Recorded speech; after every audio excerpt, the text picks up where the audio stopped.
Assalamualaikum warahmatullahi wabarakatuh. Kita ketemu lagi dalam mata kuliah Teknologi Pakan dan Formulasi Ransum, Program Studi Peternakan Fakultas Ilmu Eksakta Universitas Nahdlatul Ulama Blitar. Pada kesempatan kali ini kita akan mempelajari salah satu teknik dalam pembuatan formula pakan, yaitu dengan menggunakan metode trial and error. Metode trial and error. Metode ini paling sederhana dalam penyusunan formulasi pakan. Biasanya metode ini digunakan oleh pembuat pakan dalam skala kecil. Sesuai dengan namanya, maka untuk memperoleh kombinasi dari bahan baku pakan yang tepat yang memenuhi nutrisi yang dibutuhkan oleh ternak, diperlukan beberapa percobaan sampai mendapatkan kandungan protein sesuai dengan yang akan kita buat. Metode ini dapat dikerjakan secara komputerisasi, yaitu dengan menggunakan program Excel. Metode ini sering disebut dengan model worksheet. Dalam materi ini akan diberikan contoh penyusunan formulasi pakan dengan menggunakan metode trial and error secara perhitungan manual. Untuk menghitung formulasi pakan berdasarkan kebutuhan proteinnya, diperlukan informasi dan juga pengetahuan mengenai persentase kandungan nutrisi yang ada di setiap bahan baku pakan yang akan kita gunakan. Untuk mengetahui kandungan nutrisi ini, kita bisa melakukan analisis proksimat atau kita bisa mengambil dari literatur. Contoh membuat formulasi pakan dengan metode trial and error. Susun formulasi pakan untuk ayam pedaging.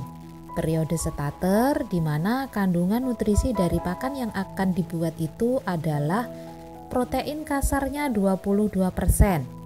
Kemudian energinya 3100 kilokalori per kilogram, kalsium 1%, fosfor 0,7%, metioninnya 0,4% dan laisinya 1,12% dengan kandungan zat makanan dari bahan makanan berikut ini.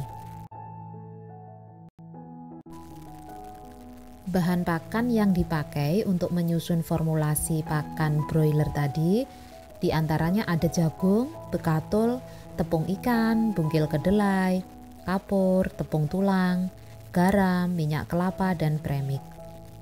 Kandungan dari zat makanan ini bisa diperoleh berdasarkan hasil analisis proksimat atau kita bisa mengambil dari literatur.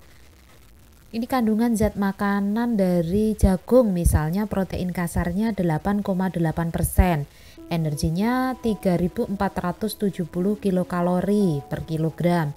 Kemudian bekatul proteinnya 12%, energinya 3100. Dari tabel kandungan zat makanan ini nanti yang akan kita olah untuk mendapatkan protein pakan campuran yang kita inginkan tadi yang sebesar 22%.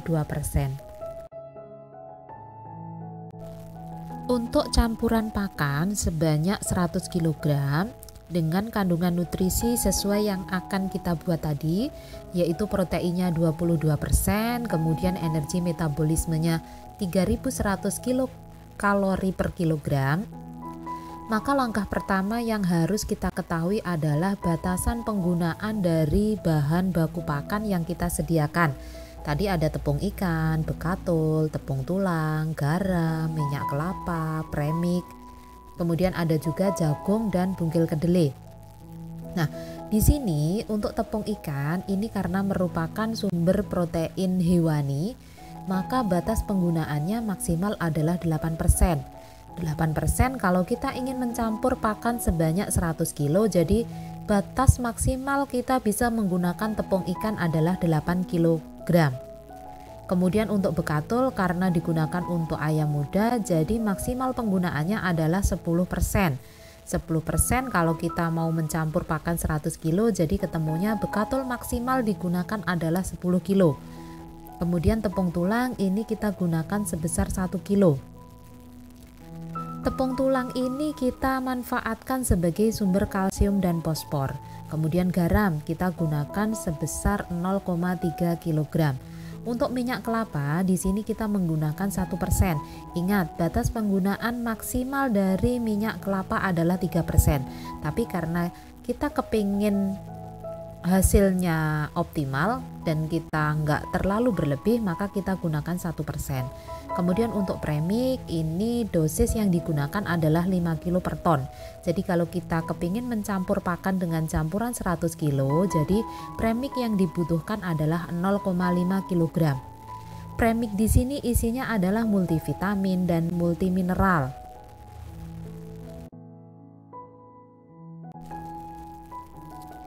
Langkah berikutnya setelah kita membuat batasan penggunaan bahan pakan adalah kita mengkonversikan batasan penggunaan bahan pakan tadi ke dalam kandungan zat nutrisi dari bahan pakan tersebut. Ini kita bisa melihat lagi untuk tabel kandungan zat nutrisi seperti yang telah kita sebutkan sebelumnya.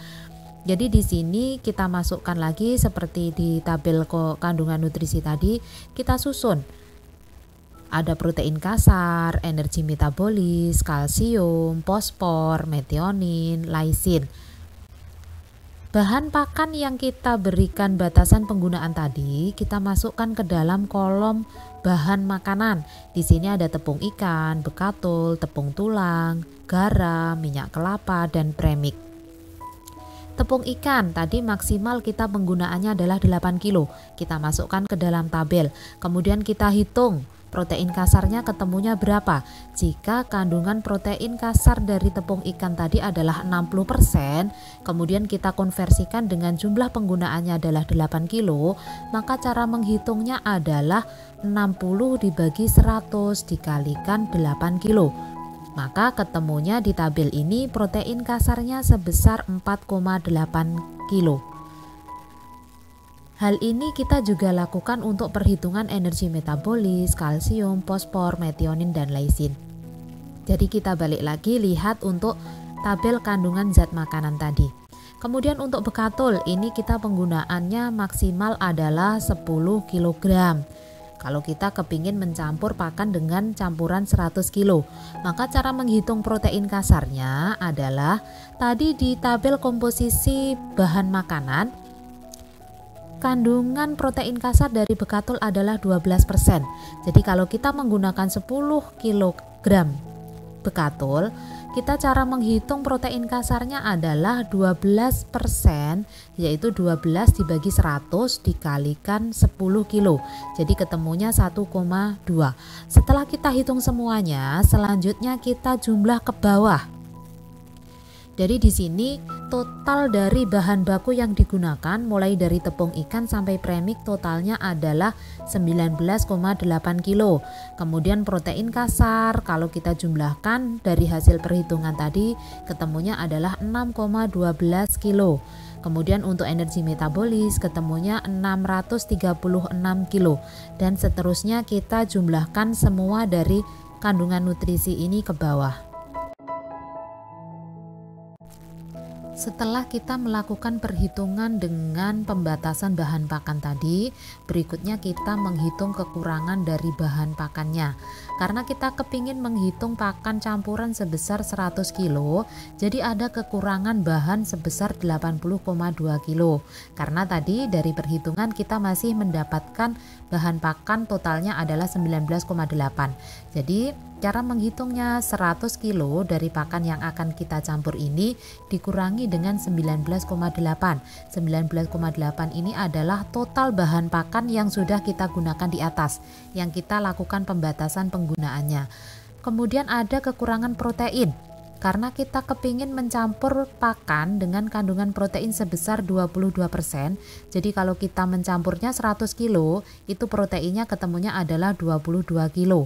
Sementara tadi kita masih mendapatkan total protein dari campuran bahan yang kita batasi tadi sebesar 6,12 kg. Jadi ada kekurangan protein sebesar 15,88 kg. Nah, kekurangan tersebut kita bisa penuhi dari bungkil kedelai dan jagung, karena bungkil kedelai dan jagung belum kita masukkan dalam pembatasan bahan pakan tadi. Langkah berikutnya adalah mengkonversikan protein. Karena protein tadi kurangnya sebesar 15,88 kilo, ini kita konversikan dalam bentuk persen. Caranya seperti apa? Caranya adalah 15,88 dibagi 80,2 dikalikan 100%. Jadi ketemunya protein kita yang kurang itu adalah sebesar 19,80%. Ini kalau dalam perhitungan persentase. Kemudian berikutnya kita hitung proporsinya dengan persen square. Langkah berikutnya untuk mendapatkan kandungan protein 22%, sedangkan kita tahu kekurangan protein dari campuran pakan kita itu adalah 19,8%. Selanjutnya kita bisa menghitungnya dengan metode persen square. Di sini ada dua bahan pakan yang belum kita gunakan, yaitu bunggil kedelai dan juga jagung. Nah, sekarang kita akan menghitung berapa sih sebenarnya besarnya kedelai yang harus kita campur dalam pakan tersebut, sehingga akan kita dapatkan protein kasar dari pakan campuran sebesar 22%. Caranya adalah seperti ini. Kalian lihat di sini ada lingkaran yang berwarna hijau. Nah, kekurangan dari protein kasar tadi kalian masukkan ke dalam lingkaran di sini. Tadi karena kurangnya 19,8%, jadi kita masukkan di sini 19,8%. Kemudian kalian lihat untuk sisi sebelah kiri. Sisi sebelah kiri di situ tertera ada angka 45. Kemudian sisi sebelah kiri yang bawah tertera angka 8,8. Dari mana angka ini?